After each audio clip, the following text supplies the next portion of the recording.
It's the bird emergency. I'm Grant Williams. I'm not a scientist, but this podcast introduces you to scientists who are working with threatened and endangered birds, and we examine all the kinds of activities that people are undertaking to try and save them. And today I'm speaking with Simon Verdon, who's do we call you a PhD candidate, Simon? I guess I'm in this no man's land in the middle. Actually, submitted but not accepted yet. So. Well, I'm happy. I'm happy to tick off and say you've done the work. You've done your PhD work. You're just waiting call me professor, maybe. Yeah, all right. Oh, no. Professor Simon from Latrobe University is where you sort of hatched this study, and it was on the Mallee Emu-wren. Now, a lot of people love emu-wrens. Very few of those people who love emu-wrens have seen emu-wrens. Simon, thanks for joining us on the Bird Emergency. How are you? I'm very good, thanks. Yeah, no, it's a pleasure to be here. Now, for listeners, I got some background material from Simon, and I have to say I have never enjoyed reading a sort of treatise of a fieldwork project as much as I have when I read Rising from the Ashes, which Simon tells me was published in Wildlife Australia. Simon has the gift of a writer as well as the diligent application of a scientist. So thanks very much, Simon. That was a pleasure. I did not feel like I was wading through a dirgy document. So good on you. Oh, well, that's very kind of you. Thank you. Yeah, I enjoyed writing it very much. I guess you're often thinking about papers and trying to write scientific papers, and it was a opportunity to spread my wings, if you will. Now, good segue. I can't resist. Yeah. Imagine seeing the world through the eyes of a wedge-tailed eagle. You're soaring more than 6,000 meters above the earth, easily crossing vast wilderness areas in a single morning, from mallee woodlands to wheat fields. I'm going to leave it there, Simon, but that's the opening paragraph. I didn't have my glasses on, so I struggled a bit with it. I got shivers. What's going to happen next? Now we've hoofed around a bit. The Mallee Emu-wren and translocations. Just before we talk about all of the kind of issues with translocations in conservation management, tell us why the Mallee Emu-wren has had to be translocated. Where from, where to, and why did it need to happen? Yeah, okay, I can do that. This has been working on the Mallee Emu-wren for now 6 years, including all my PhD work and some work since then. And all of it's been focused around looking at the history of the region and how we got to this point, and then trying to use that sort of thinking of how we could get out of this point where it's an endangered species. And so that's where I'm coming at it from. So if you think of it chronologically, which I like to do sometimes, I think of a century ago when all the post-war soldier settlers came into the Mallee and were given blocks of land in the Mallee and encouraged to clear. And there was a railway line put in, which led to more industrialised clearing levels. And that led to this, from a huge intact Mallee woodlands all across northwestern Victoria and across the border to South Australia, that turned into mostly wheat fields with some large parks left behind. And usually those parks are actually on probably the less fertile soils.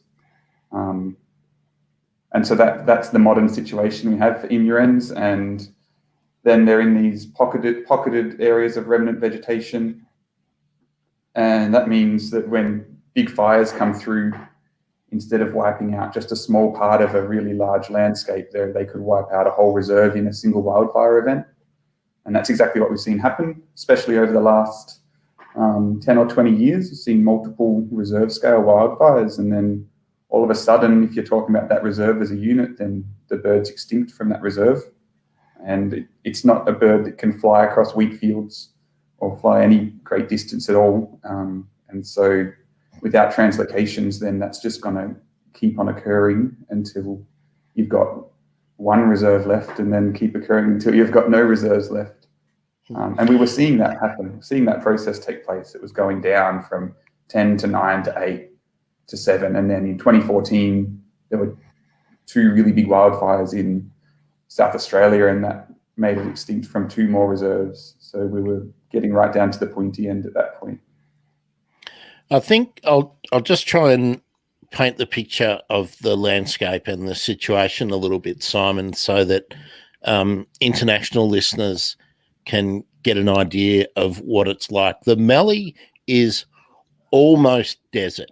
That's how we sort of see it in Australia, but it's not the kind of desert that you classically think of with sand dunes and all that kind of stuff. It has very few height variations. So if you're looking at it on a broad scale, it's essentially flat, but it has variations of maybe 10, 15 meters. And because it's such a low rainfall area, the lower areas where rain accumulates after downpours, because we don't get regular rain in this part of Australia, those areas become the fertile areas. All the nutrients leach down, and they're the best areas. Now, after the First World War, the government in Australia divvied up all this land. It's a bit like the great land rush in America, to return soldiers. And these blocks were quite small, so a family would work them. But all of the good land was allocated and was cleared. And as Simon said, these little areas of disjointed land has been left as remnant bush, scrubby woodland, and it's dotted with spinifex grass, which is the preferred habitat of the emu-wren. But these areas, because they were a little bit higher up, sitting on little hummocks or hillocks, have been spread apart. And as you mentioned in your articles, Simon, the emu-wren finds a flight of 10 meters to be the equivalent of a marathon.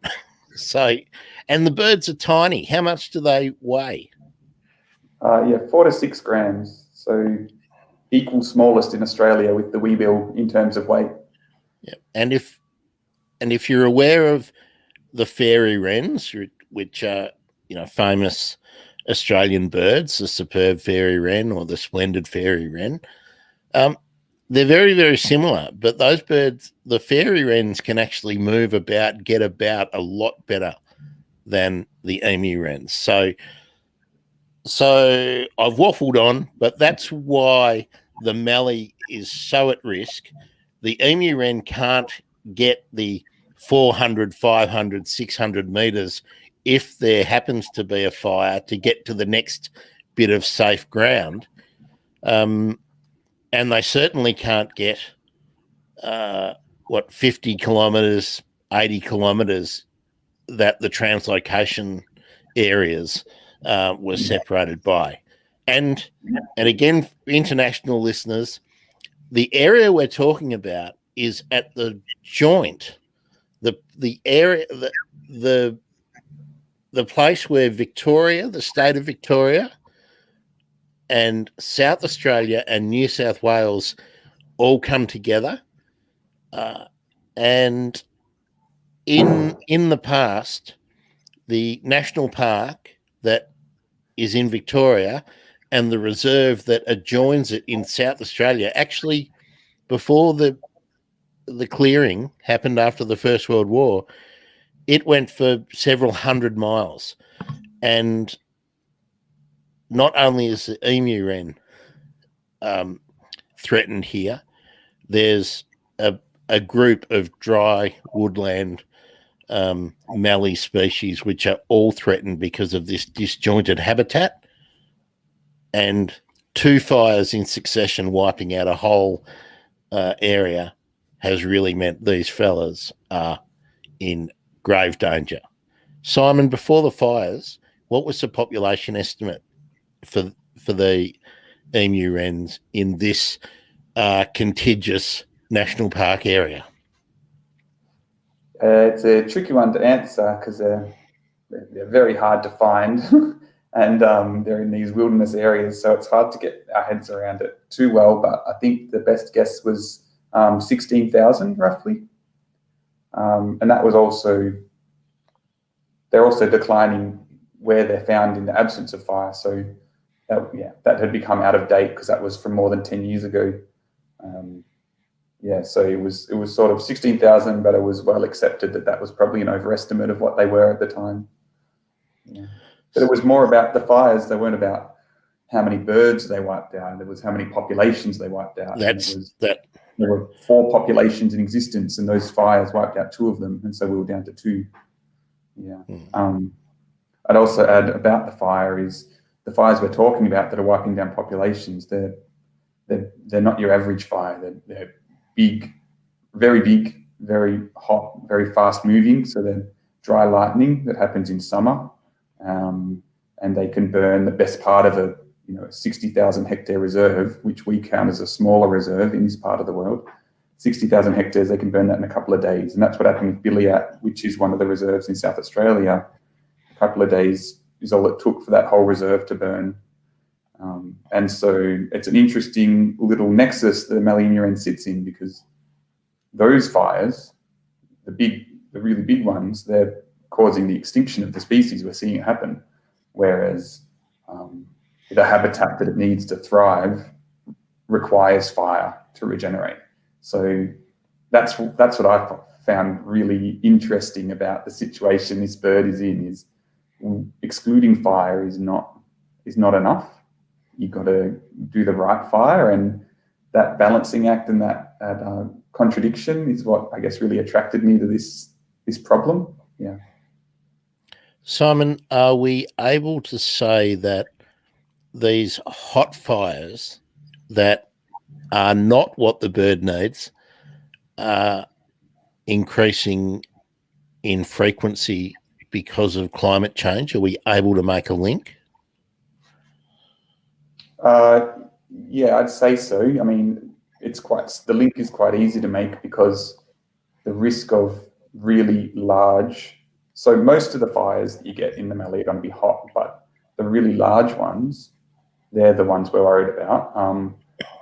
And so it's about, you can just look how many extreme fire weather days. So an extreme fire weather days has a temperature above whatever and high winds, and there's a balance of those 2 factors, as well as fuel dryness and that sort of thing. So how many extreme fire weather days were there, in the absence of climate change and with climate change, and the number of days increases in these times versus, say 1950s. So in that regard, then I think the link for conditions that would create these really large fires that are impossible to control, that's become worse because of climate change, I'd say. So the management technique to preserve the bird was going to be translocations. Were there any other options? Yeah, it's not a silver bullet, I think is the phrase, isn't it? So translocations was pretty much an emergency intervention because this happened in 2014 in the summer, and there was some crisis meetings with some agency and people that were concerned, and there was a very real risk that the very next summer could mean another 2 get wiped out, and they're the last 2, and then it's all over. So it was like, what are we going to do right now to fix this problem, or to at least lower the risk to a manageable level? So yeah, translocations, if we could just get one more population in there, then that would reduce the risk of an extinction in one bad summer. And that was the goal of the translocations. But there's a lot of other work that has to happen as well to conserve them longer term, because, I mean, apart from anything else, translocations are just really hard work. So to be repeatedly letting the bird get burnt out locally from a whole reserve and going extinct in a reserve, and then just replacing it manually, I mean, that's no way to go. It's too much work and no promise of success and all of those sorts of things, too much money. So yeah, the other side of the coin to translocations was also trying to manage them better in terms of fire and risk in the locations they already are. So two-pronged approach, I guess. How many actual I don't mean how many actual birds have you moved, but how many times have you now taken a couple of birds from one population and moved them to another suitable habitat where there is a population, or where there isn't a population? Have you? Is it 4 times, 5 times, dozen times? It's 2 times. So we moved them 2 times from their largest population to a reserve called Narcat, and Narcat was one of the fires in 2014 that burnt, the population went locally extinct there. So we moved them from different areas in their remaining populations. We moved them to Narcat to try and reestablish that population there.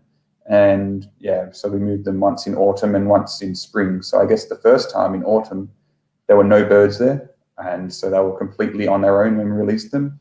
And then the second time, the idea was at least that when we moved them, they'd be sort of supplementing the birds that had come a few months earlier.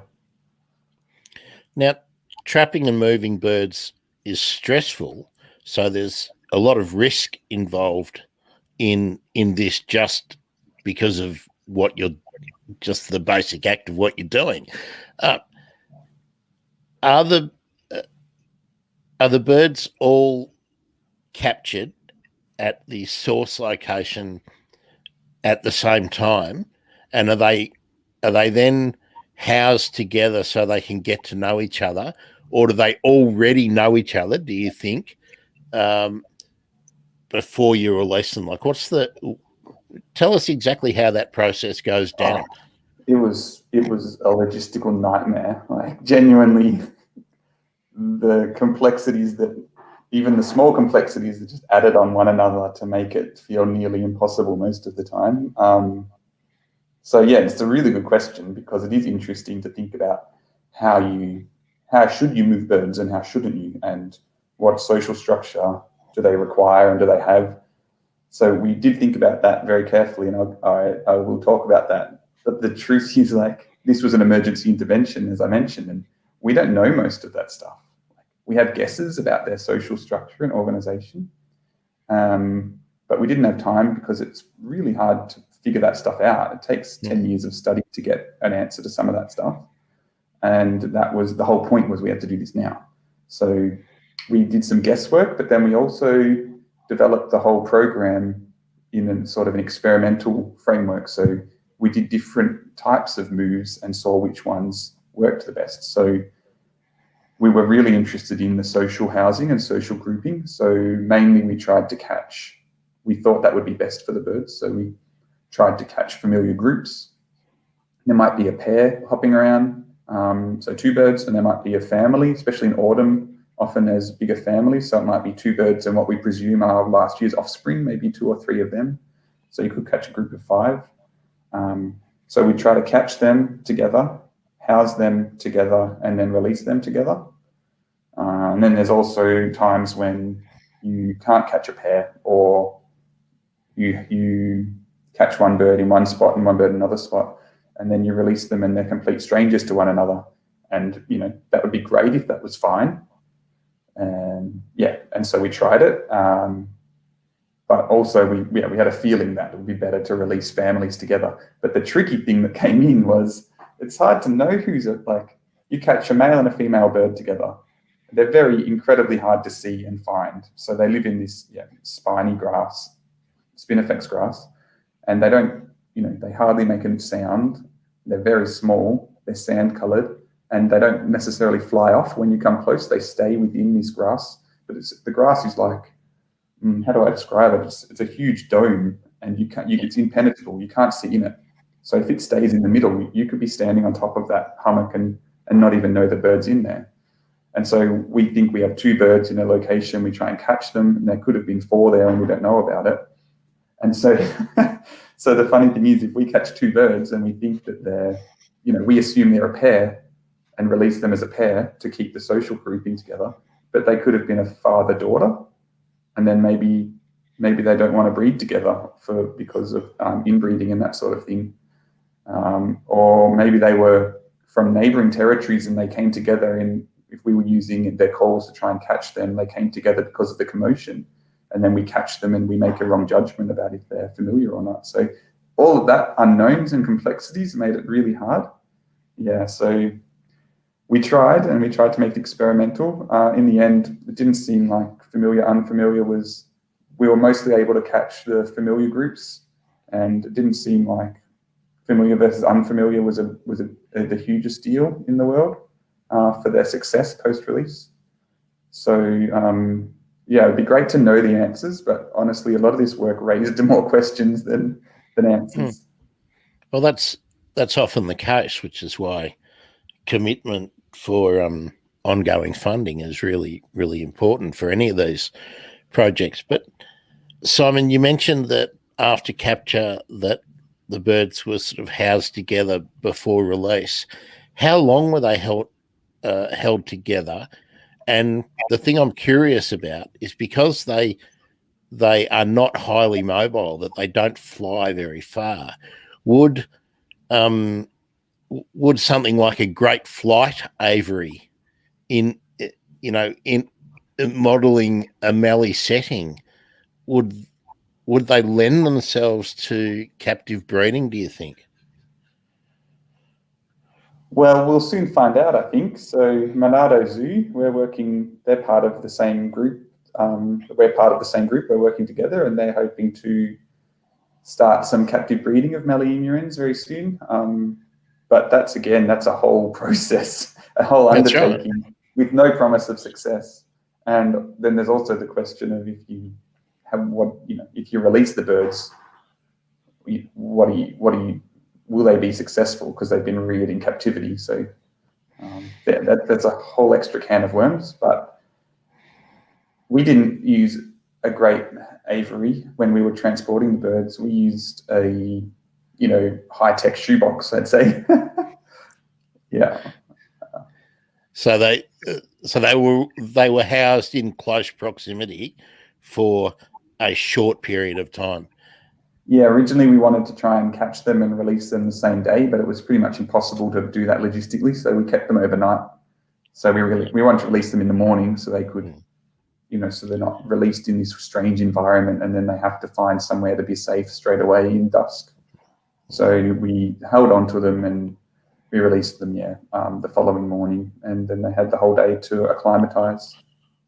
And one of the logistical problems that you had, as I understand it, is that there are no roads in this area. There's not really formed tracks. So that's a benefit for taking them so far from where they might get disturbed. But it means it's really difficult for a couple of you, the group of you who are carrying these little boxes, to get to a suitable location, because obviously you need to know there's water as well as shelter within a couple of probably 100 meters is probably the maximum that they can get around in an afternoon if they're thirsty. Well, they don't need water. They wouldn't be living out there if they needed water. So I think they just get all their moisture requirements from their food, insects and spiders, which is true of most of the birds out there, I think, except for like the parrots, like the bronze wings probably are drinking each day. So there's that. So that had that on their side. Yeah. But in terms of sorry, Simon, so they're getting their water requirements from invertebrates that they're eating. Did you know that there was a food source there? Like, did you actually know it, or did you just assume that because of the nature of the habitat? Yeah. So for the release site, you mean? Yeah. Yep. Yeah. So we were assuming we didn't measure the insects because even if we, yeah. So the thing for the emu-wrens is we were returning them to where they used to be before the fire. So one of the key things with the successful translocation is to make sure that you understand the reason for the decline in the first place, and that you've made steps to reduce the impact of that reason. So ours was quite clear cut. We knew it was because of fire, and then we did some strategic breaks to lower the fire risk around the release site, and then we released them. And we knew the habitat looked pretty good for them, and we knew they were there before, and so yeah, it was a big assumption that the insects were there, and then it's there. So then, for instance, then if you have a bad drought the following year and all the insect numbers go way down, then maybe they don't have enough food anymore. Yeah, that was the thought that crossed my mind, was maybe insects are very resilient when fires happen, but maybe the fire was a catastrophe for the insects as well. So let's. The particular location we released them, it wasn't just burnt recently. It didn't burn in that big fire I mentioned. It burnt sort of around 10 years earlier. So yeah, it was around 15 years since the release site had burnt. So it was all looking very vigorous and green, and big spinifex everywhere, big banksias everywhere. Yeah, the thing about measuring the insects, which we talked about a lot and would be really interesting to do. Say we did try and measure some insects, and we put out some traps for insects and some pitfall traps, and then we looked at the data and we had insects in them. We wouldn't know what to say with that information regarding, like, how many insects in my vial does mean sufficient insects for a Mallee emu? I don't know. No, so it's a big the whole measuring food resources is another. There's a lot of challenges. Yeah. Well, that's why all of these problems, all these things that need to be solved, and I don't like using those words because it's just information gathering, but they have to be longitudinal studies. You can't, if 3-year funding doesn't, generally it raises more questions than it answers, and we're not going to be making better and better decisions for conservation management without continual work on the same species or on the same locations or on the same habitats. We need to be quite broad in the way we think about it. I definitely agree. But the other thing I think about is, say we have been measuring. Often the question that you want to be asking is so particular that the way you collect the information has to be perfectly shaped for that particular question. And so often if you go and you look at historic data sets to try and answer your question, there's just something that's not quite right with them, and you can garner some information, but you go away and you do a specially designed study to answer that one question, and that doesn't apply to the next question that comes along. So a mix would be good. A mix would be ideal, actually. Yeah. So with the difficulty in getting to the site regularly because it's so remote, what do you think the success has been? Let's sort of see if there's some good news, and then I want to go back to some more of the methodology of how you've done things. Yeah. So the success of the translocation. So I guess it definitely wasn't a complete success. So I'll just qualify it there. Yeah. Well, not everything works. So How many birds did you move, and to how many new locations or previously populated locations, and how many do you think are surviving now, and are they breeding? Do we know that? Yeah. So yeah, nothing like this had ever been done before. So we had a few sort of tiered questions, and one is, can we catch these birds at all? Which was not known. I mean, we know that one person had caught some before, but the level of effort they put in per bird was out of this world. And if we move them, are they all just going to die because of the stress of the move, which is a huge undertaking as well? And will they adapt to this new environment?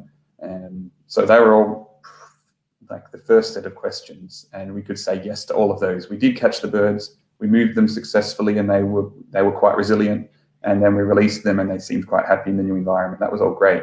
And then not long after the release, then there was some really successful breeding events. So the maximum clutch for this species is 3, and there were multiple sightings of 3 fledglings, pairs building nests, and then laying and successfully feeding their young until those young fledged. And that's like getting successful breeding in the first season is a huge measure for translocation programs, because generally your older individual adults that you've caught are going to be a bit less resilient to this new environment, and they might be a bit old anyway, and they've gone under the stress of capture.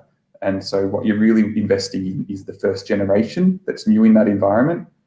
So that was huge. That was a huge success story for us until a few months later, and this was in summertime. The population really dropped off until I think we found one.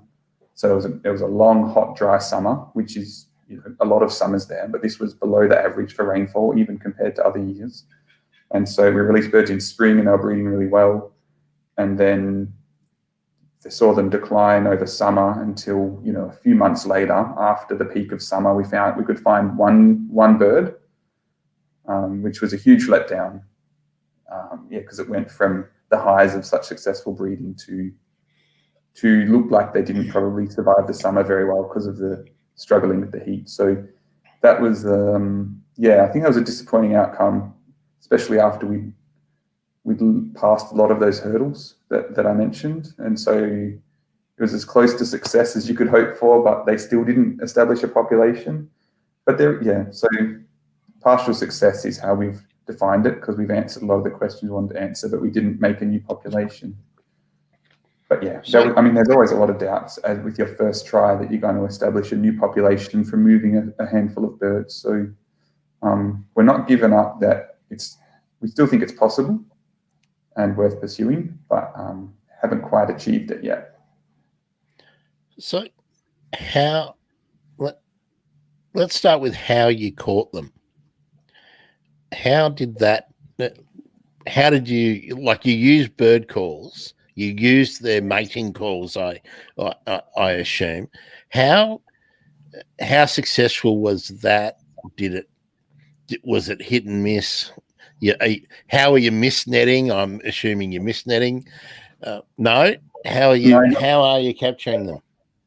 So there's 2 challenges, I guess. Maybe there's 3 challenges. The first is just finding the birds, so that because they're incredibly hard to find, like they're famously hard to find. They're a big one for bird watchers because they're only in one location in the world, so that endemism gives extra points for a bird. They're iconic for that region because they're only in the Mallee. They're called the Mallee Emu-wren. The region's the Mallee, the tree's the Mallee, and they're tiny and really hard to detect anyway. So finding 80 birds out there is a real challenge, and like you said, it's remote. And it's an endangered species, so there's a lot of walking around, and that's when the mating calls came in. We were doing that just to find them, but by the time you found them, you can't fool them beyond that. So once you've honed in on some birds with the mating call, you're trying to use a group of people to sort of herd them or get them to in a situation when they feel threatened enough to hunker down inside a spinifex hummock. And then and like I said before, its other name is porcupine grass, right? So it is just a huge dome of spines. and the needles of the grass, they have a dead tip, and so as soon as you touch it, the tip breaks off inside your skin. It's very brittle, and it will stay in there and it'll get infected in all your hands and all your legs. And so that's where, and that we were calling that a good situation for us. We have to somehow get inside this spinifex hummock to get the bird. And so we couldn't use a mist net, and that's because they live inside these spinifex, and that's effectively this interwoven network of these spines that's really dense. So, pretty much emu-wrens, they're pretty much used to moving through mist nets.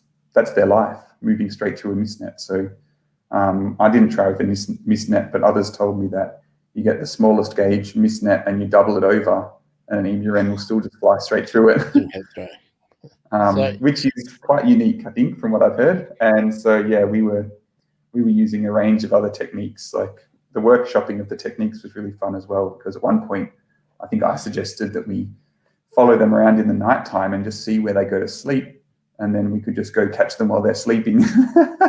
That didn't work. We couldn't follow them. It got to dusk and they just snuck off. They'll do that as well. They'll go in one side of a hummock, and then when you're distracted or there's something blocking your line of sight, they'll sneak away around the back of you to another hummock. And so by that way, then you've lost track of them. And so you might be standing thinking that they are there and they're not, just in the same way that often you're standing thinking that they're not there, but actually they are, and they're just staying quiet. So eventually we figured out a method with throwing a net over a hummock and try and flush them out from one side into the other side, and you try and catch them when they come out. But it was mayhem. It was pretty much absolute mayhem. But by the end, we managed to get 80. I think on the first day was the biggest shock. So we had no idea how long this would take, and you had to plan all the logistics for moving and transporting and releasing, and had a huge number of people there, lots of volunteers. And then on the first day, we caught, I think, 18 birds, and which was out of this world high number. We were thinking 5 birds a day or something. And then we're like, what the hell do we do with 18 birds? We got no one at the release site yet. There's just one guy there checking it out. And we were planning to spend 5 days at the source site. And so then that was a very long conversation about logistics and how to get these birds across. I think maybe we released a couple again because we just couldn't handle that number. But it was sort of like the best laid plans of mice and men. Yeah. So you that 18 that you caught on the first 8, how long until you did release those birds, and how far away what is the release site?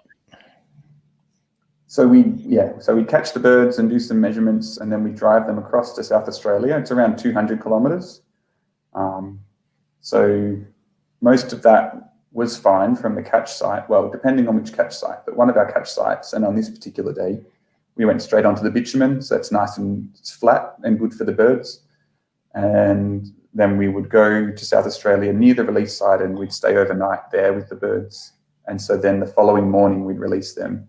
So 200 kilometres one night, but that following morning there's quite a lot of off-road driving, and that was the bumpy section, which was not so good for the birds.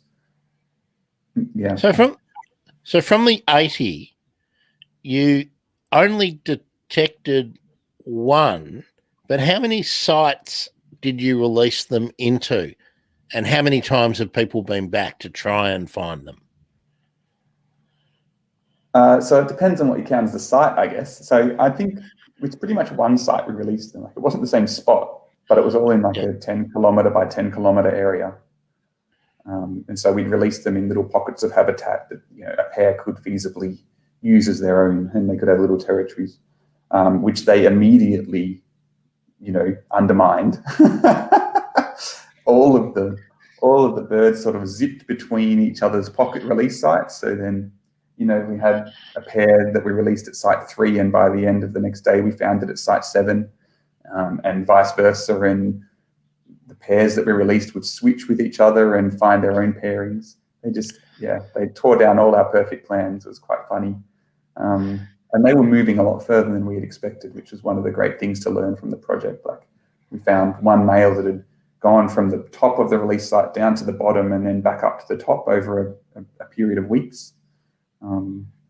So we've done plenty of surveying. I mean, there was some problems with detectability because we couldn't put like we said, the birds are tiny, right? Like 5 grams or whatever. So you can't put a tracker on them.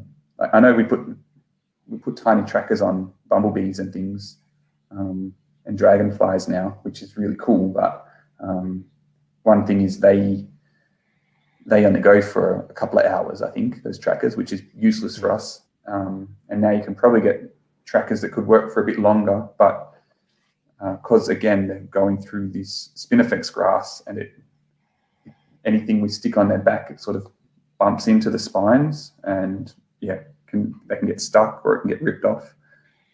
And even if it's a tiny tracker, it's still adding extra weight. So with all that considered, we couldn't track them, and so we were just looking for them, and it's a huge area. And so some mornings when you release them, you're supposed to follow them to see their immediate movements and try and keep track of them and look over days. And they just take off in one direction through the undergrowth, like just moving slowly but consistently. So you follow them for maybe 4 hours and they've ended up down the other end of the release area and you've kept track of them. Or what happened to me on the first day, I had to follow the first released birds, and like within 5 minutes, I had no idea where they'd gone. Opened up, I was like, oh yeah, they went that way, I'll go after them. I went after them, they were gone, and we never saw that pair again. So I think we can be optimistic that that more than one of those birds is out there, or was still out there. How long do they live if they are getting good seasons? Are they 5-year bird? Are they 3-year bird? Yeah, we reckon about 5. We don't know for this species, but for I think it's the southern emu-wren, there was one banded bird that was 6 or 7 years old, I think. I think something like that, but generally probably 5, and the females probably die at a higher rate than the males because of the stress of bringing up the family. I'd say so. I also think it might be, well, at least a lot of this is judging from the southern emu-wren, because that's been studied a bit more than the Mallee Emu-wren. But I think it's a dangerous thing to be incubating the nest, especially with snakes around. Yeah, snakes. So that's sort of quite unfounded, but that's probably a big predator for sitting on a nest. Are cats a problem in this area? Have they infiltrated that far? Oh, there's cats there, definitely. There's also dingoes, which keep the cats down, I guess. But then the dingoes are baited, which is, a travesty in my opinion, but because it's a reserve as well. So that would have another effect. But I don't think cats are an issue for Mallee Emu-wrens, because as long as the spinifex is there, then there's no cat getting in that spinifex the way an emu-wren does. So I think, nighttime, if there's predators that get them when they're roosting at night, a nocturnal predator like a snake, or if there's something getting them when they're on the nest. The nest is also built into the spinifex as well, so it's still safe from cats even then, I'd say. So the project was a collaboration of, I think in your article you mentioned 13 partners, so that's funding and then providing logistic support and all that, everything you need. Has it generally been assessed as a success? We set up measures of success in the beginning, but we framed, because we're never confident necessarily that you can just so easily establish a population in one go. So we framed the measures of success around what I mentioned earlier. So, can we feasibly move them? Can we monitor them effectively? Can they breed in their first season? Do they survive the release? And so for all those measures, then we counted it as a success. So on paper, according to our own metrics, then it is a success. But, the ultimate test is clearly, did we make a new population? Because that would be the dream story here. Like, we did it, and we established a new population, and that hasn't happened. So yeah, I'd say. Well, you haven't been able to prove that it hasn't happened, but my question about how often and for how long have you been out to assess if those birds are still there? Because that's a big area for such a difficult to find bird. Yeah, sure, but it's really interesting you're saying these points, like, and obviously they're really interesting points to discuss, and we've talked about them a lot. But and I think that our perspectives are different as well, because I didn't spend all the time surveying, but I spent a lot of time surveying. But some people, it's more than me even, and it is just like weeks and weeks and weeks of just walking around all day not finding them, and it is depressing. It's so sad to be, you've gone through this whole project and you've spent all your energies on this thing, and you're walking around and they're never there, and you're always playing the bird call, like hoping they'll respond, and you just get quite dejected through the day. So that probably fed into our perspective a bit compared to yours. You're like, oh no, they could still be there. But also, sorry, I also wonder whether, if you're still trying to attract them with calls, it just might be a time or a day where they're just not interested in responding.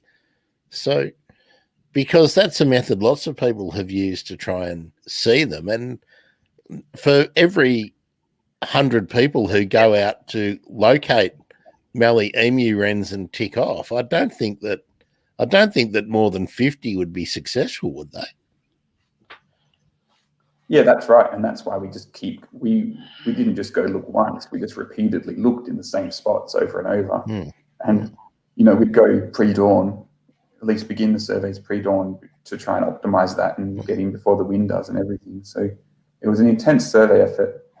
But the other thing is, in a huge landscape like that, like you said, it's a very big reserve. If they did disperse out of the area, and that's why we didn't find them, and there's so few that, say 20 birds survived out of the 80, and they dispersed across the landscape, well, then they're not going to be able to find each other. Yeah, that's the big challenge.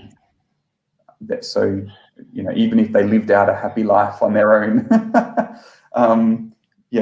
feasting on all the insects, no neighbors to worry them, it doesn't mean there's going to be a new population ever. So unless they all snuck off together to some promised land that we didn't know about and couldn't find, and started a new population there, then I think that, in terms of establishing a new population, I think it didn't quite make it.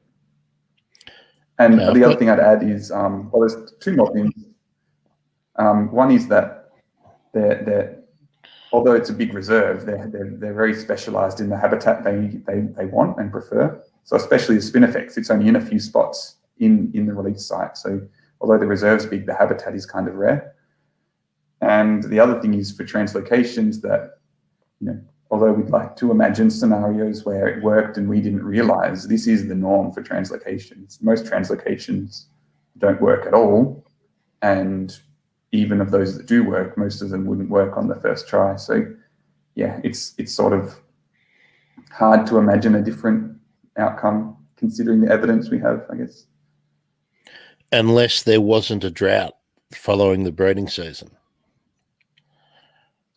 Yeah, it's a tricky one. I mean, because if you pin the failure on that, a slightly drier year, so in this region, most years, and it's going to sound weird, but most years have below average rainfall. And that's because every 10 years you have a couple of really high rainfall years that bring the average up.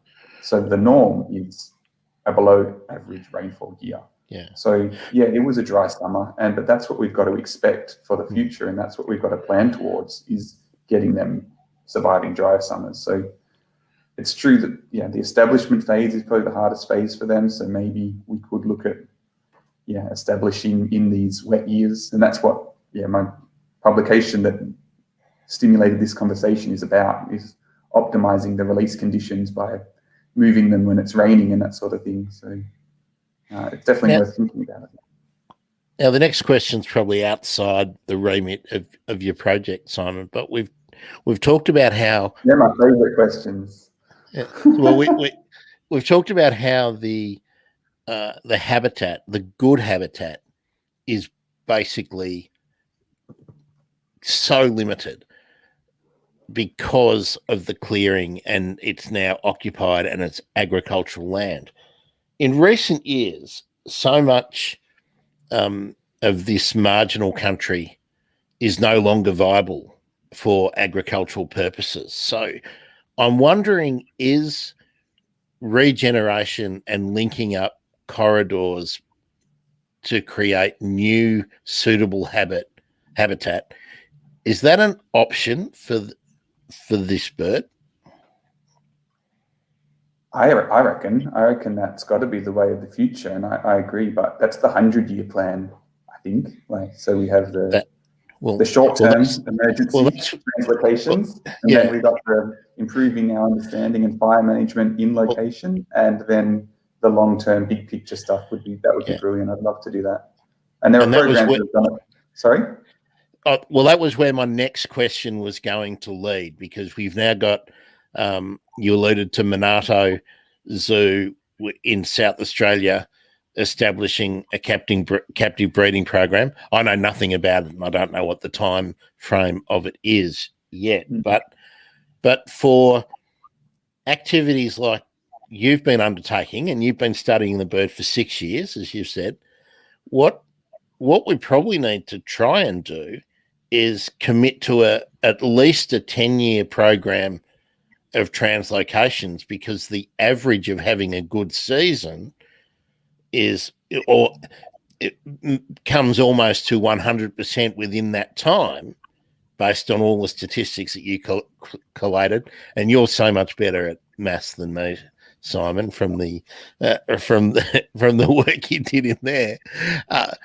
But do you think there is enough birds, and this really comes to the title of how I named the episode?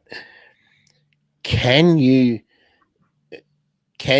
without endangering the population with another new factor, continue to harvest, for want of a better term, for a period of like 10 years or maybe 12 years, to really give the percentage chance of success a boost?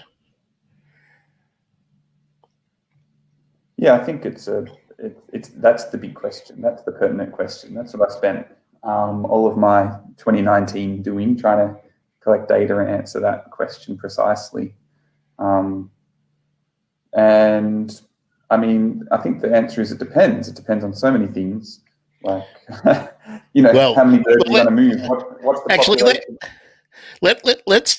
Let's just let that hang in the air for a minute, because all of the international studies, and I think that, what was it, 690 or something of them, of translocations were brought together in a paper that you sent me.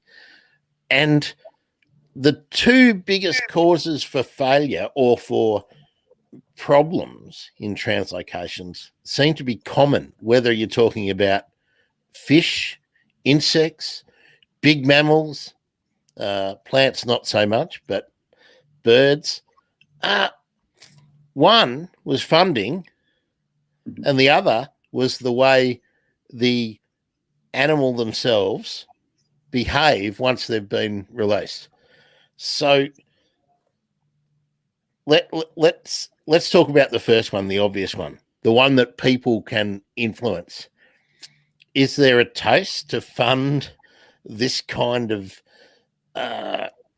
translocation program for 10 or 12 years? Do you think that's likely to happen? So yeah, no, not at all. I mean, that's not how our funding cycles work, unfortunately. That's why I asked it that way, and I'm glad you've answered it that way, because that's our challenge, isn't it? That the commitment, if it's important enough to commit to it for 2 years or 3 years or 1 year, and you need and success in the long run needs it to be funded for 10 years, isn't it important enough to do it for 10 years? That's the question that always haunts me. Yeah, absolutely. I mean, we've got a funding crisis in environment and conservation in general. We don't have, in most cases, we know what needs to be done, but we don't have the money to do it. So if we had any reasonable level of funding for the environment, then we could enact the recovery plans that are sitting on the shelves day by day, and then those recovery plans would probably work. And so, so we could do successful translocations, and we could wait. We could have funding that's got flexible timing, so we could wait for the big rains to make the move. We could do all of those things, but I guess there is the possibility that alternative funding sources to government funding could fill the gap here. I mean, conservation programs are getting more philanthropy funding than government, maybe, and they might be more open to flexible timing. Is one option for the future. I mean, you're leading exactly where my brain is going every time, Simon. That you had 13 partners in this project. Were they all government or quasi-government organisations? No, they weren't. And it wasn't just funders, those 13 partners, because that's right. There's logistics, there's practical support, there's equipment, a whole lot of things. But I just wanted to open it up to have any of those groups like the Tiverton Fund or anything like that been approached or reached out or anything like that? Yeah, no. So we haven't. So yeah, this has all come through a team, the Threatened Mallee Birds Conservation Action Plan team, and that's the team I'm a part of, and that's who enacted this translocation, I guess, as well as the lead partners and everything. But no, we haven't made direct links with any philanthropist or non-government funders really. We've got some funding through federal government, and then a lot of the partners are state agencies, government agencies that have their own funding through various means, and that's how we've been funding any of our projects so far. There's also research grants that myself and also some people at Monash Uni have got. And so that's from various different sources, and that might, both include Holsworth, which is philanthropic funding for research, but they're not funding. The Holsworth Foundation doesn't fund on the $1 million scale any projects. No. I think that's about developing connections through personal connections with groups and developing projects together, and that's not something that our group has even started on the path towards yet. Simon, I want to ask a question which I don't know if it's rude to do it, but I'll set the question up and we'll see. I'll forgive you, I guess. Well, you and so many of the listeners and the previous guests of this show are familiar with the scale of the grants that are given out or that are awarded. Given out is the wrong term because you have to work very, very, very hard to secure one. What people outside of the research and conservation action community don't know, and I think would be shocked to find out, is how much a grant to run a program like you've done is. So I don't know if you can divulge the amount of money the project has cost, but can you give us a ballpark in terms of would one AFL footballer who is pretty ordinary in terms of his place in the game getting the average for a footballer, would that money fund you for 3 years? So Yeah, I'm happy to share. Absolutely. Okay. But because some partners and some agencies just won't talk money because I don't really know about what I'm obligated to not say, but I just try and ignore that stuff anyway. So I don't. Yeah, the problem is I don't remember the exact amount of that particular project. Let me throw a figure at you. If someone could give you $75,000, how much work would you do? So an example is in 2019, I did intensive surveys for the emu-wren and two other species all throughout all the source site area. I wanted to know how many birds are left of emu-wrens, as well as two other species. Where are they? Where are the population hotspots, I called them, and what is their response to fire? What sort of fire management do they need? And so that was like a 9-month project, and that was funded through BirdLife mostly, and that was $60,000. And that included my wages as a casual researcher and huge groups of volunteers and four-wheel drive hire and that sort of thing. So that was the one that you do on that was an insane amount of work for that budget. That's pretty much no money. So that was on one end of the spectrum, right? That's on the end of the spectrum where you're running on the smell of an oily rag sort of thing. And that was quite an experience. But if you were going to fund that properly, like I've put in an application for a future project looking for habitat in another system of reserves, the release sites, looking for more habitat and where the birds are in the regions around the release sites. And that's like a 2-year project, and that would be more like $400,000 of funding. But that's a big pie in the sky sort of project. So that's the range. I think the translocations program was around $700,000. I could be wrong on that, but I think it was something like that. Yeah, and that was a multi-year program and multiple staff and all of that logistics that we've been talking about. So multi-year, are we talking 2 years or 3 years? I think the translocations were 3. 3 years. Okay. But I'd have to check that as well. So my point is that, and I don't think the wider community understands this. So many people are involved with the volunteers and whatnot, and the backup support that you get with the data analysis, and maybe you've got you didn't use camera traps and whatnot, but all this kind of equipment that needs to be collated. $100,000 goes a huge way.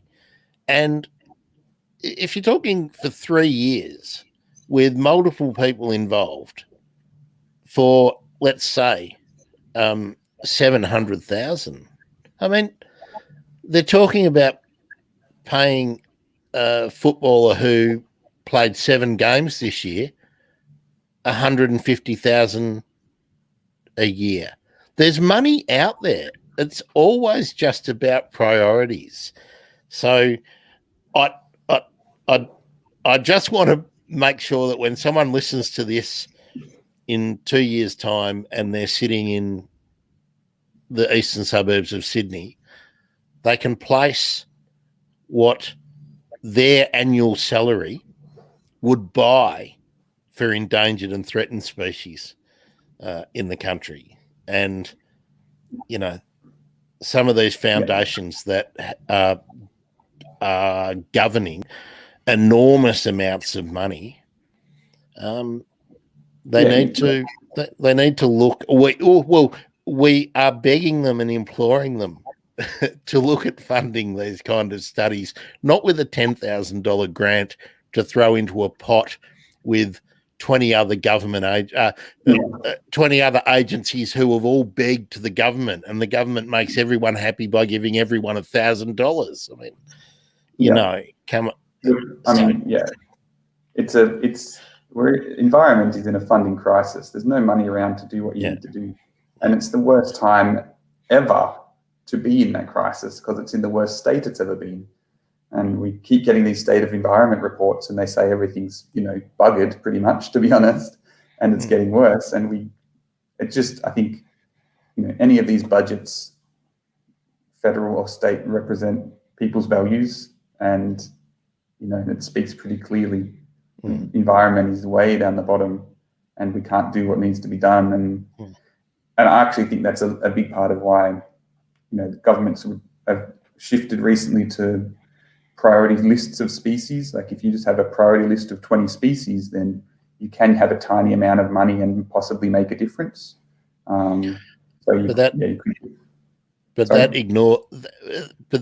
ignores the way ecosystems work, and by taking that approach, we might create more problems than we think we're fixing. You save 20 icon species, but the building blocks of an ecosystem disappear, and then you go, oh, why can't we get any bang for our buck for these 20 icon species, priority species? It's we just don't know enough to know.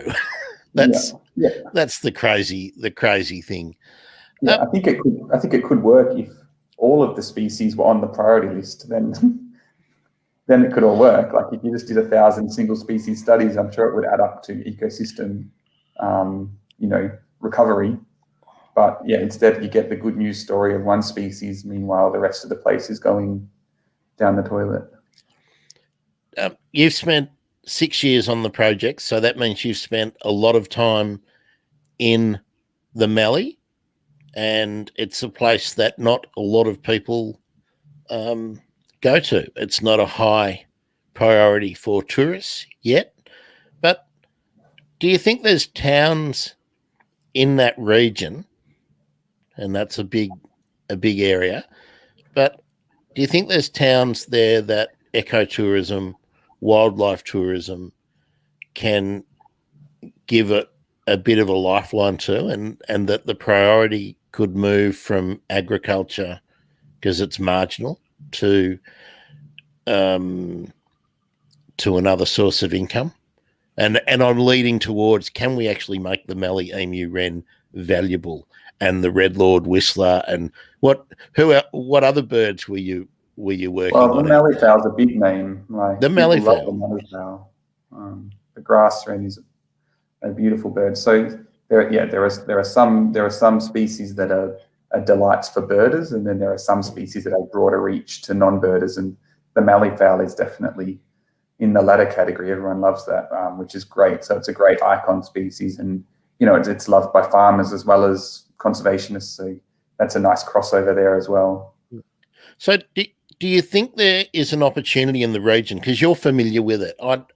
I know it very. I know Hattah, the Hattah Lakes, the northern area of the region we're talking about. But do you think there's potential to try and get more money into the economy, the conservation economy and management economy of the Mallee?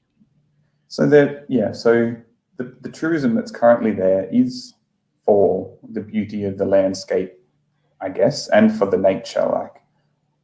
If you're in these national parks, every second person is a birder that's going there.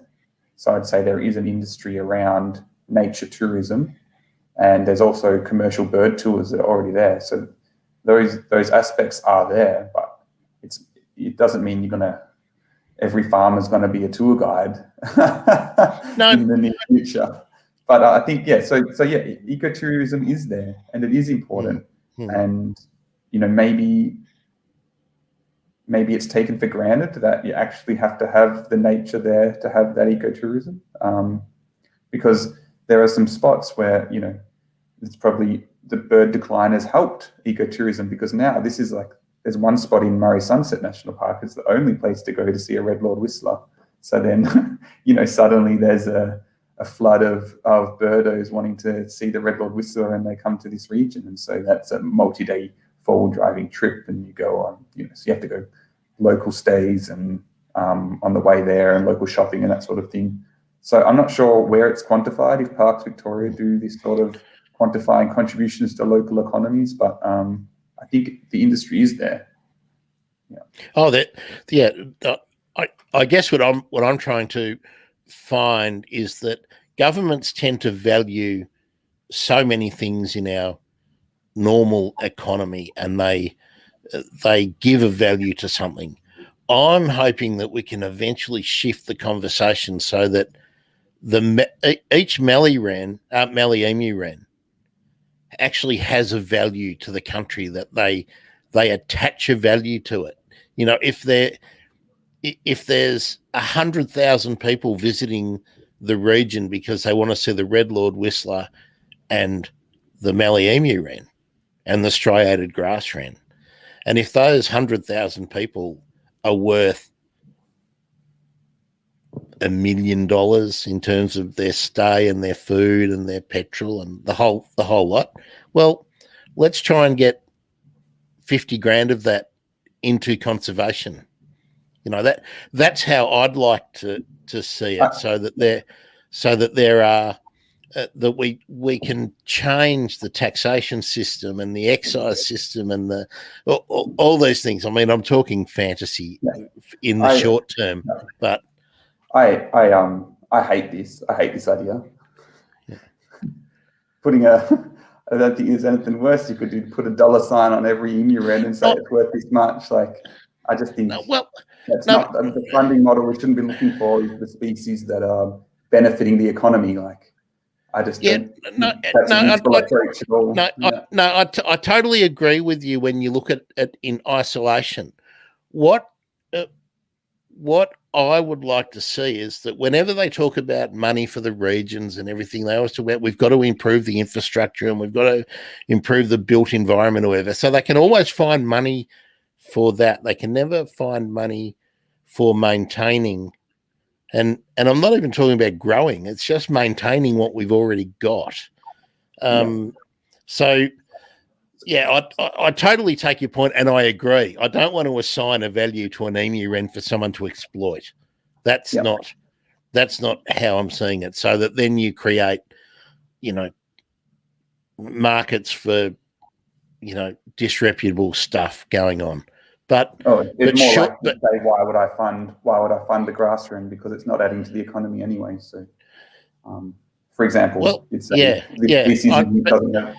But I will respond to what you were saying anyway, because it's an interesting thought experiment, and I think of two examples. One is in North America, using eBird records. There was someone that traced how many people, when there was a mega rarity, came to the northern US. I don't remember, it got blown over from Europe, and he used eBird and surveys to work out how many people came to this little town to see this one bird, where they came. He did surveys on the ground, where did they come from, and worked out the millions of dollars that it contributed to tourism economy from that one single bird.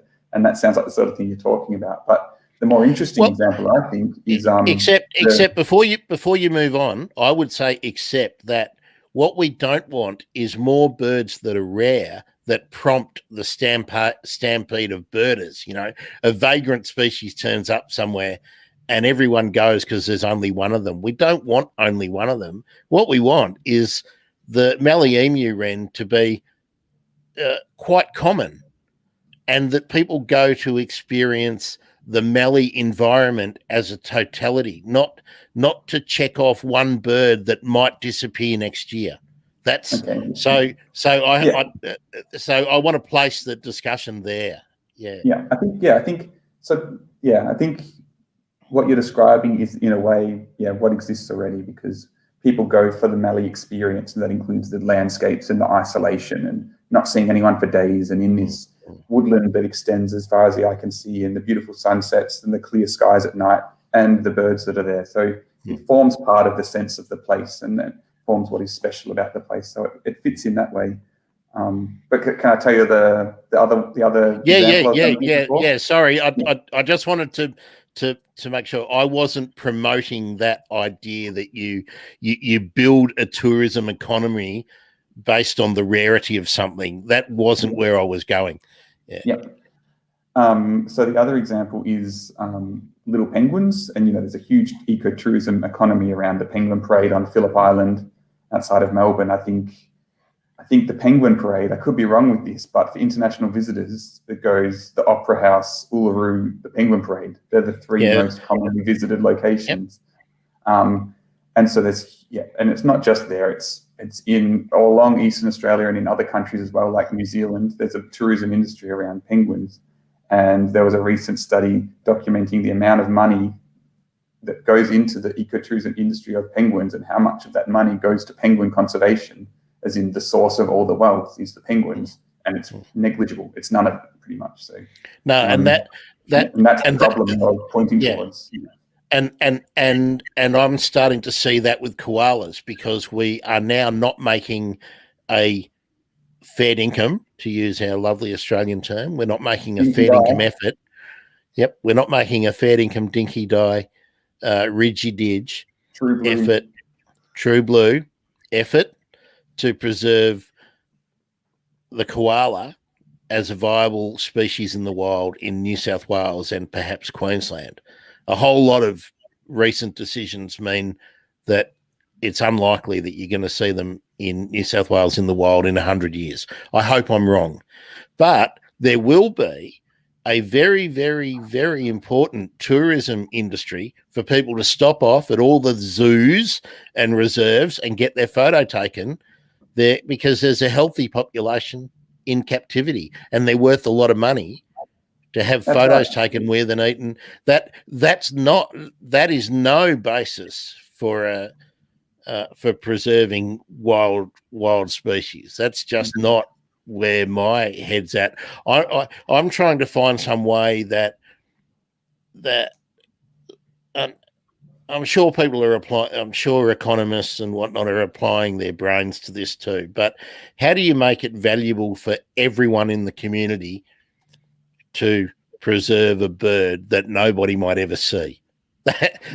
That's the really difficult thing, because we give money away to do a whole lot of stuff that doesn't work. There's always a new tax break for stuff that doesn't work. I mean, how much money have we done on carbon sequestration? And we just pumped 50 million for the latest round, didn't we?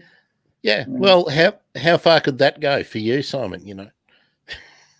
Oh my God, yeah, it's shattering to think about the things you could do. Just so working with this Threatened Mallee Birds Conservation Action Plan team, and we've just been prioritising the actions we want to take over the next few years. And once we got our big wish list up, then we look at which ones are fundable and which ones we should go for. And the difference between what we want to do and what we can do is stark. And but I'm sure we could fill the whole list with the 50 million that goes to carbon capture and storage. Well, I've done my usual ramble on and get totally off track. So, Simon, what do you think the next move is for the Mallee Emu-wren? What would you like to see happen next? It's a tricky one. So there's the main thing I want to do now is we're thinking about Mallee Emu-wrens and their conservation in terms of how many reserves still have them. Like, that's our metric of success, and that's why we did the translocation. We wanted to get another number there. And so there's a hidden factor in all of these calculations, and that is across the southern part of their range, there's this really big reserve network that we know almost nothing about. So we know there's a handful of emu-wrens still in there, but we don't know how many, where exactly, except for one or two spots, what they need, how we're going to keep them. And so in my mind, that population works as I think of it in terms of a translocation that's already been successful, except we never needed to do it. So suddenly we've got a small number of birds in this population, like the hard work's been done for us. And we haven't taken the time to, make the most of that infrastructure, if you want, or the hard work that's been done before. So I think we've really got to capitalize on that asset and get in there, figure out lots about it and make them thrive. And I think that's going to be more successful probably than a translocation with all the barriers and challenges in there. So that's where I want to focus my energies, and that's what I reckon is the next step. So if we can figure out where they are, we could put some fire breaks around them so that any fire that happens is not going to burn all of them and we have another disaster. We can work out what sort of fire is good for them, and then we can manage fire carefully to promote them.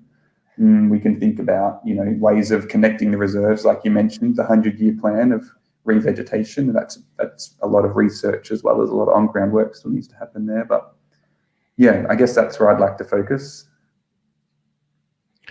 Sounds look. I've really enjoyed talking to you, Simon, because you're far more considered about everything. Admittedly, you've had 6 years to think about it, but I think if we could have some of the decision makers applying your methodology and your temperament, I think we would have some pretty good results. Now, Simon, I think we'll wrap up the Mallee Emu-wren there, and we'll move into our bird emergency questions that everybody is the victim of. Simon, when you're out doing field work or birding for pleasure, what's your field guide of choice? Well, obviously I grew up with Pizzy, I guess. And then the app came out for Morecambe first, so I switched to Morecambe, and I've stayed there ever since. Yeah. So you're mostly using the app. You're not. I'm not fully cutting on the app. I don't carry my book around. Yeah. You don't carry your hard.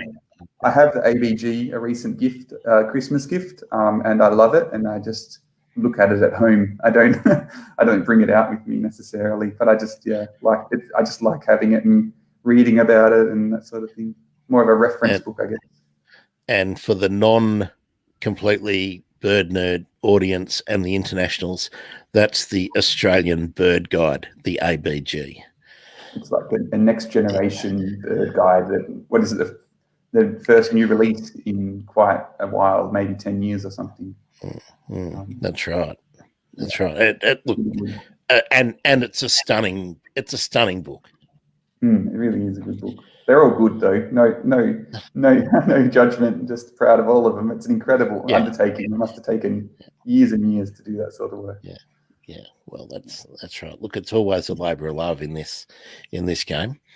You mean you're not making big bucks off this podcast? Simon, if I could tell you how much money this podcast cost me, I would. I need that footballer's a proportion of that footballer's salary to stay above water too. But look, it's like everything in this part of society and our community is that we're nearly all doing it for basically nothing. I mean, even people who are drawing a salary from a university or from some NGO or whatnot, it's not the salary you get if you are digging up rocks or securing slimy black liquid out of the earth. I mean, it's just not even in the same universe. So that's my opinion piece. Simon, what's your favourite piece of equipment for field work? I'm so sad to be answering this. I'm so sad to be giving the answer I'm about to give, but my phone for sure. Yes, it's like the modern day multi-tool. It's got a flashlight, it's got a camera, it's got a bird app, including the calls for playback. You can actually call people on it in case you're in trouble. But I use this. I use an app that has georeferenced PDF maps. So I put all my sites on there, and I have points on there, and I can see satellite imagery of what I'm looking at. And every bird, I get all my volunteers to download this same app and the same maps. And every bird they record it on this, and that's how they export all their data to me. So I'm not doing months of data entry at the end. And it's just, and it's a better GPS than the GPSs. So. But I hate carrying my phone around. I think it's bullshit. But at least when you're out in the Mallee, there's no reception, so it really is just a multi-tool. It's not a phone at all. So that's the one saving grace. How many battery packs do you have to take with you? Everyone has to take a battery pack, and charge it each night. Got like a big solar setup, with a deep cycle battery and a solar panel and all these USB ports and all that sort of thing. Wires hanging out at every which hole. But there's been multiple issues because that drains the battery, and if you don't have your battery pack, then you're just standing in the middle of nowhere on your own, which has happened a few times. That's right. We also make everyone pack a compass, so if it comes to that, you just have to walk north to the nearest road or whatever. Oh, that raises the question: does anybody have a paper hard copy map in their pack? No, we haven't been doing that. No. A thing of the past, a relic for old fellas like myself. I made these big ones, like I printed out big A0 ones and carried them at camp, and then we could tick off our efforts at the end of every day and write down what we found, just for fun, I guess, and for getting a big picture. But I know sometimes people go, "Where's the hard copy?" I say, "I don't know, I don't have it." You go print it out if you want it. So the big map was really your fieldwork whiteboard, wasn't it? It was, because we had whiteboards as well, but they were taken up with logistics and car shuffles of who's getting dropped off where and when they're going to pick up and at what time should they press the red button on the emergency device. I must say I'm really interested, but we can't do it today, but I'd really like to talk to you another time about that whole logistical effort of working in a remote situation with so many people. Talk to a lot of people who do remote work, but when you've got an army of people out there with loads of vehicles, I think I'll take that up with you another time, but I reckon it certainly would fascinate me. What's your favorite bird, Simon? Someone asked me this the other day while we were talking about it. So you, with these bird emergency questions, do you have to answer, or is it obligatory? Well, I don't have a hit squad coming to do anything bad to you, but it's just interesting. A lot of people will say, obviously, the Mallee Emu-wren, because I've been working so much on it. But I'd like to know what, when you're not working, what are you dreaming about? Are you dreaming about the palm cockatoo? Is very popular as a favorite bird. It's such a funny thing. Like, I would answer a different thing yesterday to today. Like, I was thinking, the wedge-tailed eagle, just because it awes you. But then I love babblers because they're so funny with their behavior. And now I like a few common birds because you have that interaction and connection with them, like magpies or blue wrens or something like that. So yeah, it's a really tricky one to say. But today, just for fun, I'll choose the beach stone curlew because they're so funky looking. Yeah. Now, are we calling that a beach stone curlew or the southern stone curlew, or what? What's its real name now? It'll be different. It'll be different next month, or I'm out of date, obviously. Yeah. I thought I was up to date because I don't call it a beach thickney anymore. Yeah, that's right. I saw one once from a distance, but I've never been close to one. Up near Gladstone, I got to see one. So, what's your bucket list bird? Easy. That one is easy. Night parrot. Yeah. Yeah. I thought I heard one in the Mallee. Got super excited, but it was a female pallid cuckoo, and it does this hollow whistle sound at 2 hours before sunrise. And I was like, well, what else would call 2 hours before sunrise and do the same call as a night parrot in the middle of Spinifex field? Just out of interest, who set you straight on that one? It was Nick. I don't remember Nick's last name. He studies the night parrot. Nick Leeson. Yeah. So he said, I heard the hollow whistle. That was probably a pallid cuckoo. Yeah, burst your bubble. Sorry about that, Simon. I know to tell a few people before he bursted anyway. Stringing him along. Very good. Very good. What's your favourite place to go birding? I guess one of my best birding experiences would have to be the Dawn Chorus at Fog Dam, just out of Darwin. Have you been there? I haven't. I've got that on my list for depending on how our lockdowns and all that stuff keep happening. But no, I'm hoping late 21, 22 to get So to get there. I think it was some sort of failed. It's a big wetland, tropical wetland near Darwin. I think it was a failed infrastructure project to build a rice field, but when they started building it, the magpie geese came and ate it all, and now it's just a huge natural wetland. And it was just you couldn't keep up. Every bird that you saw was like the most stunning thing. They're very spectacular birds, but there's such diversity and abundance there that you have to look away from one to the next magical thing, and it's a bit overwhelming, really. Quite stunning. Now, is Fog Dam synonymous with Humpty Doo?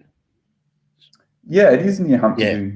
Yeah. So that's, which is very outback pub just south of Darwin. Well, that's right. Well, old fellas like me, when we were getting our Australia's wildlife heritage and all that kind of stuff as kids, and dreaming about where we wanted to go, no one knew about Fog Dam. It was just Humpty Doo. We were going to Humpty Doo wetlands. So, where's your bucket list location, Simon? Australian or global? Global. It's your bucket list, buddy. I wouldn't mind going to. I'm still going to choose Australian. Silly question then. I think I'd like to go to the Kimberleys, please. Oh well, you're allowed. Cheap flights now, apparently, Simon. So yeah, I think it would be great to go along Gibb River Road and just see what it has to offer. I mean, it's sort of arid country and there's spinifex, but then there's also gorges and ravines, and it's just a beautiful and strange landscape. I just love to get up there. Tropical as well, so it's got it all. I just went. I went recently up the west coast, and I got to Exmouth, and I swam with the whale sharks, and I thought that was great.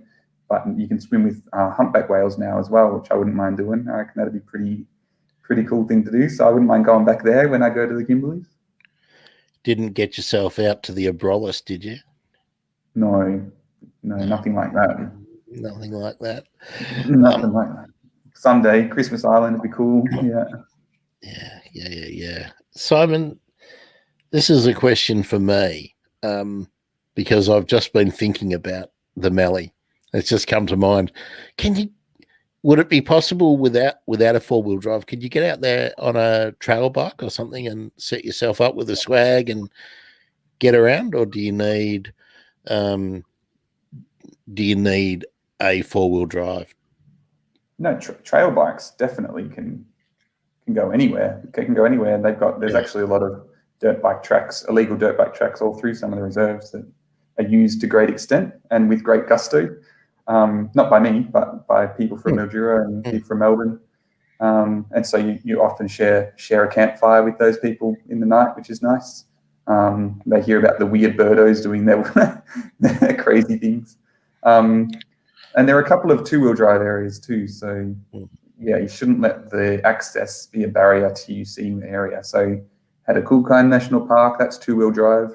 I love Hattah, and Lake Mournpool is one of my favourite places on earth. It's a very special place because you have a huge lake, natural wetland, ephemeral lake that has the sunrise coming over all the red gums and an abundance of water birds, and then you walk 200 metres and you're in red sands, spinifex, mallees, and other completely different. You think you're in the arid zone. So it's a very interesting spot. Isn't that amazing when you walk over the lip, and that is just that's just a classic, amazing place. I've implored many times people who are visitors to that area to, especially if you're going to Hattah, just do walk off the tracks a little bit. Of course, tread carefully, be very careful, but it's amazing. The tracks are so well worn. The fringe of maybe 20, 30 meters off each track, and then all of a sudden it just changes. If you walk 100 meters, you'll see things you'll never forget. I think the Mallee's a place to, the more you open up and slow down and pay attention, the more it offers you. So we could walk through thinking there's nothing there, or you could just, start appreciating what is in your immediate surrounds, and you'll find more and more complexity and get more and more drawn in. So I think it's a wonderful place for that. Well, that's a pretty good place to end, I think, Simon. We've waxed lyrical, a little bit different to the normal approach.